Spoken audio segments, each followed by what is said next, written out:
How goes it, fam? It's another beautiful Saturday to be alive. Hopefully, you guys are enjoying this day with your family and your friends, and definitely being productive and chasing your dreams all at the same time.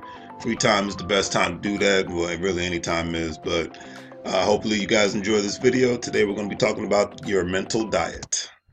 Now, when it comes down to the mental diet, a lot of times I don't think it's discussed. They talk about mental health a lot because you have so many mental health cases going on nowadays, which is always a shame. But when I talk about the mental diet, I'm talking about because usually everybody's obsessed with the physical diet because everybody wants to look good. And I think we should be more worried about being healthy than looking good, but that's another story. So the mental diet, it's usually what you're consuming on a regular basis. It relates exactly to your physical diet. Are you working out? Are you eating the right foods? Or are you just consuming junk on a regular basis? It's just, it really boils down to that equation. Now, me myself, I relate it to the physical diet because, like, hey, I like to eat junk as much as the next person. Pizza is my kryptonite.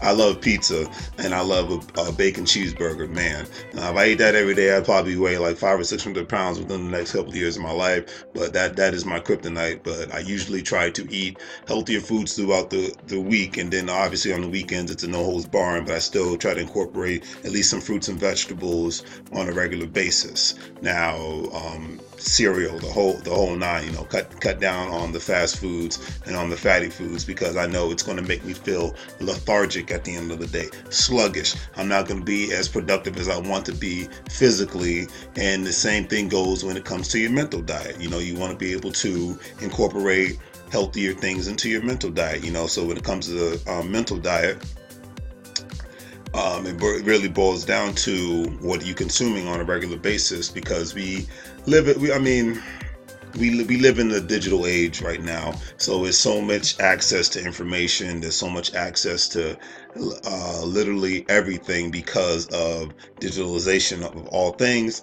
You have all these different cable companies from Verizon to Comcast, the satellite television, and now, of course, you have Netflix, Hulu, Amazon Prime. The list goes on. And obviously, I'm a fan of these because then I'm in more control of what I want to watch, even with YouTube, because I binge on YouTube videos because I like to binge on getting good intellectual discussions from TED Talks to Vlad TV to the Breakfast Club. I consider that obviously to be more entertaining but educational at the same time.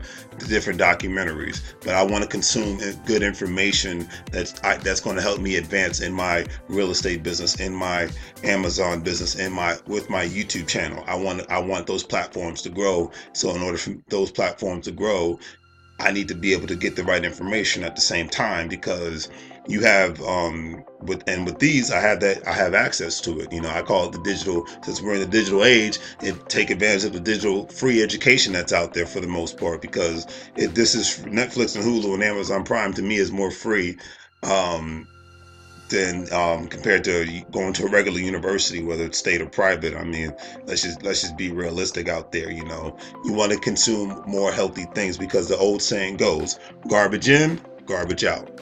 And I'm just gonna keep it honest on that one. Garbage in means if you're always consuming negativity, if you're always consuming the ratchet television out there, such as reality television, because we all know that the platform of reality television really consists of, it usually consists of people speaking like they've never opened a book in their lives, and people that are always getting into a fight with one another, who's sleeping with who. And the funny thing is, this is not one, it's not a new platform, and two, it's usually the same script. A lot of times they might just go to a different state or a different country, but it's usually the same script because they know, the people in the entertainment business, they know what people want to see. Let's just keep it real. They know most people don't, when they get home from work, they don't want to hear somebody talking like they actually read a book and speaking from an intellectual perspective. They usually want to hear people. They know people want to see people arguing with each other and getting in fights with each other and being belligerent and ignorant and all that good stuff, because it's cool to be belligerent and ignorant nowadays, even in the age of information. But they say in the age of information, being ignorant is an excuse. It's more of a choice than anything else. But that's another story. So as you see in the slide, it says happy diet equals happy life. And it's always a great example when you're getting good positive information in, and you're a lot of times if you're discussing different things from a positive perspective, whether it's for and I'm not definitely not talking about politics, but if you're talking about stuff like how I can start a business, how I can improve my life, aspects, how can I try to get some more disposable income, how could I, even if you're a person that wants to volunteer and help out other people, there's so many different levels, or maybe learn more about the universe, or maybe learn more about the economy and economics and how it works and who's going to be the winners in the future economy, the economy of tomorrow or the economy of today, branching out of the comfort zone, because a lot of people they're in the comfort zone of ESPN and other and then go to music. People in the comfort zone when it comes to music that just usually talks about strip clubs, getting drunk and getting high, crime and things of that nature, and a lot of that can just be garbage in. I mean, that's just what it is. I'm guilty of it myself. I'm not a sports fan, but I do listen to rap music and rock music, and a lot of times there's negative connotations towards it. But I like to listen to some conscious music all at the same time, whether it's rap or rock music or some classical or jazz, whatever. Sometimes I want to hear music with a message involved and talking about some real stuff that gets you kind of motivated to get the day started on a positive note, and maybe even have some positive affirmations all at the same time. So I think that's awesome to have a mixture. Because I'm not saying cut it all out. I'm not saying cut all the reality TV out, the ESPN out, and rap music and rock music out. I'm not saying that at all. I'm just saying look at your mental diet as you would a physical diet, especially for those who like to work out 5 to 7 days a week, eat good healthy foods on the regular. Look at it as a well-balanced diet. You still got to have some fat and protein within that diet. You just don't have to consume as much. It's all about the amount of consumption that you're engaging in when it comes to the entertainment that you watch on television, the music that you listen to, the books that you should be reading. Because people just have a thing about not reading books nowadays, and I'm like, the funny thing is about that. When it comes to not reading books, I'm like, okay, well, here's my thing with the whole not reading books thing. We live in a digital age where you don't have to read. You got it to the point where you can listen to audio books. You even have books out there that even actual digital books out there that actually even play out the specific scenes, because the book writers nowadays, they want you to engage in this intellectual behavior. They want you to be able to learn, and they want you to be able to expand your mind, because obviously when you do that, you become the future leaders of tomorrow. That's just what it is. But if all you can talk about is sports and reality TV and what some celebrity did, or what some celebrities endorsing, or what some celebrities bashing, I mean, who cares about Nicki Minaj and Cardi B getting into a fight? I don't, because guess what two things Nicki Minaj and Cardi B have in common? They got money. They own businesses. Now, they might have some crazy ratchet behavior out there, but they doing better than most. So why am I worried about these two people acting like little kids fighting each other? Does nothing for me at the end of the day. So it's not going to uplift me and uplift those around me. So that's one way to segue into it. It's like people are so immersed and obsessed with the entertainment culture, and I think we should be more immersed with two things: being more intellectual than we were yesterday, and making money and creating our own businesses, and being more on the owner tip than we are on the workers tip. That's just how I look at it. Because a lot of people that I know are very, very busy. They got work, they got school, they got their kids, they got their work, they got their business, they got their kids. I mean, it's just, the list goes on and on.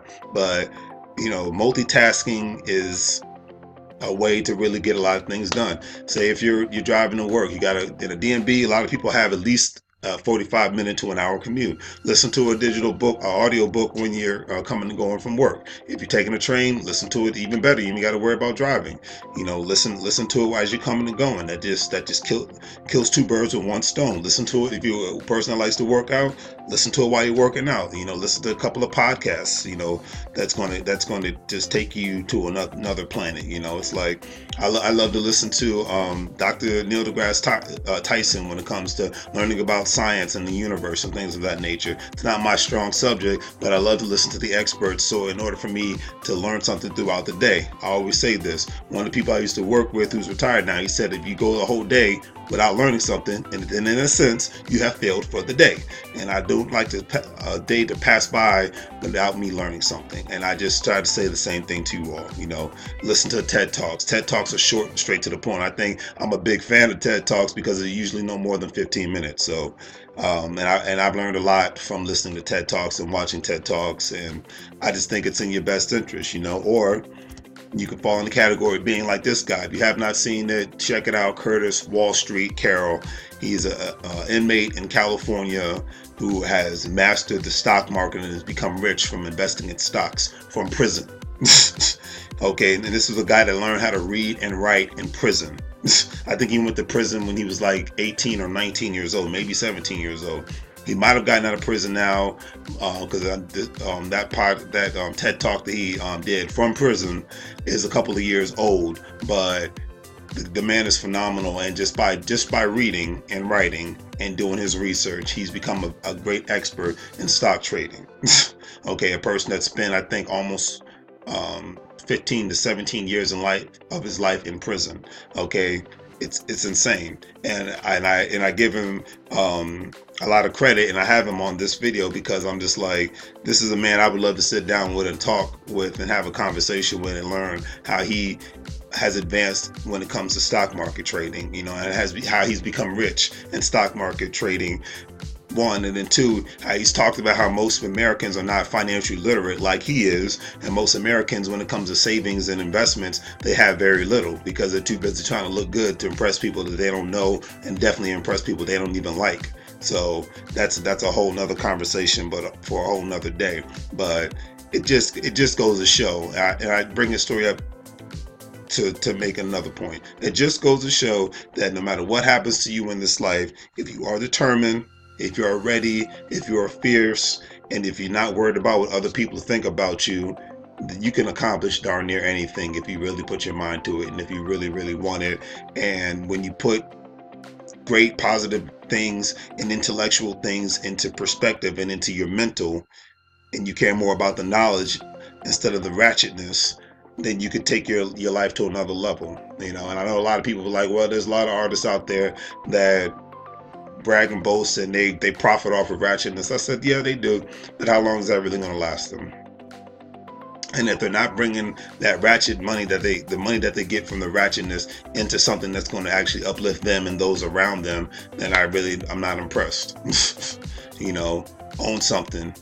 You know, especially the ones that come from the hood, own it and bring it back to your neighborhood. You know, make something profitable in your neighborhood, because that's when you really have a sense of community, when somebody can live somewhere, own something somewhere, and work someplace, all within the surrounding radius of their community. So that's it for today. I hope you guys liked the video. This was a short one. I wanted to get straight to the point on that one. Read, listen, watch, observe. And if they call you a nerd, who cares? Unless they pay your bills, their perspective means nothing to you. It should not mean nothing to you, because I know it doesn't mean anything to me. Keep a great positive group around you. Continue to strive for your dreams, for you, your family, significant other, your brother, your mother, your sister, etc., and so forth. The list can go on and on. Hope you guys liked the video. Please share, please subscribe, and I hope you guys enjoy the rest of your weekend. Take care.